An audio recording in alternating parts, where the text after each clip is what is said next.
Bonjour à tous et bienvenue sur cette nouvelle vidéo. Aujourd'hui, je suis ravi de vous présenter un livre de Max Piccinini intitulé Réussite Maximum. Max, c'est l'un des grands leaders francophones du développement personnel. Écrivain best-seller et conférencier, sa vie n'a pourtant pas toujours été rose.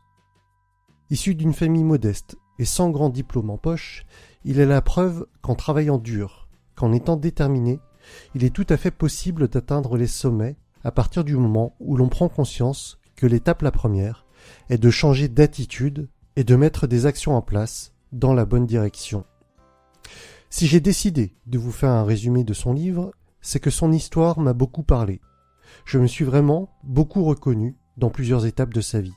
Au-delà des aspects autobiographiques, son livre nous propose une véritable méthode pour accomplir cette transformation de soi. Ce programme, l'auteur l'a appelé « It's My Tree », constitué de 7 étapes.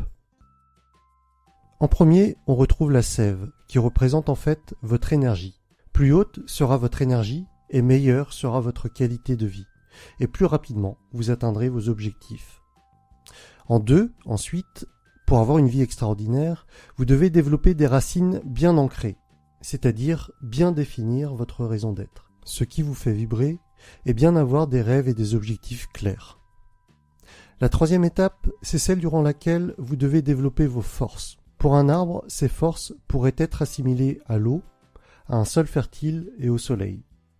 Pour vous, les forces sont toutes les choses qui vont vous tirer vers le haut et qui vont anéantir vos croyances limitantes qui jusque-là vous empêchaient de progresser. Puis, en 4, vient le tronc, qui doit devenir puissant et solide en adoptant une attitude exemplaire et en mettant en place des actions adéquates, vous faisant avancer vers votre sommet.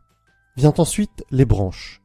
Max nous expose que nous devons entretenir un équilibre parfait entre les 8 branches de la vie, que sont 1. La vitalité et la santé, 2. La famille et les amis, 3. L'argent, 4. Les relations intimes, 5. Votre carrière, 6.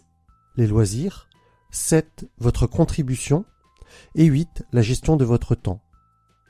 Si nous n'équilibrons pas bien ces 8 branches, notre arbre entier pourrait être déséquilibré.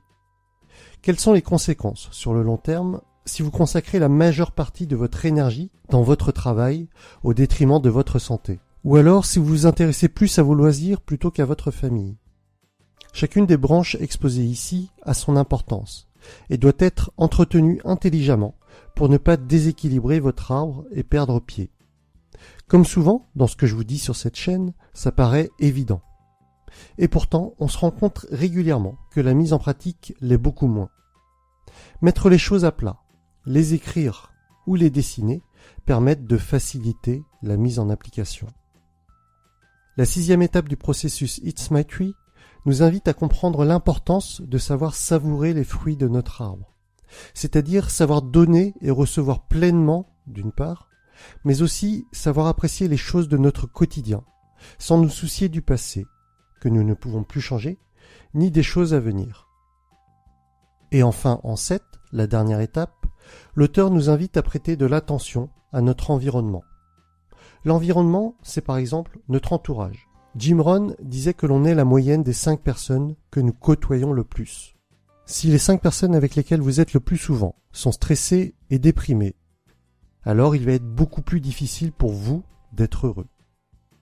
Si vous voulez devenir un pro en tennis, pensez-vous avoir plus de chance si vous avez la possibilité de pouvoir vous entraîner avec Federer ou Nadal ou d'autres tennisman de renom?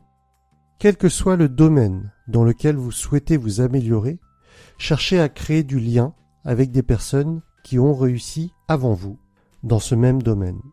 Sans aller forcément jusqu'à les connaître personnellement, avec Internet, il est vraiment devenu simple de trouver des informations, des audios ou des vidéos de personnes qui vous inspirent, avec lesquelles vous pouvez vous connecter et qui peuvent ainsi devenir vos mentors. Voilà. Pour conclure, le livre de Max est vraiment agréable à lire et est très riche en enseignements. Je vous le conseille donc fortement et je crois en plus que c'est l'une des premières fois que je vous résume un livre purement francophone. Comme d'habitude, si cela vous intéresse, je vous laisse le lien du livre dans la description. Si vous avez aimé la vidéo, alors likez-la Abonnez-vous si ce n'est pas déjà fait, et je vous dis à très bientôt pour la suite des aventures.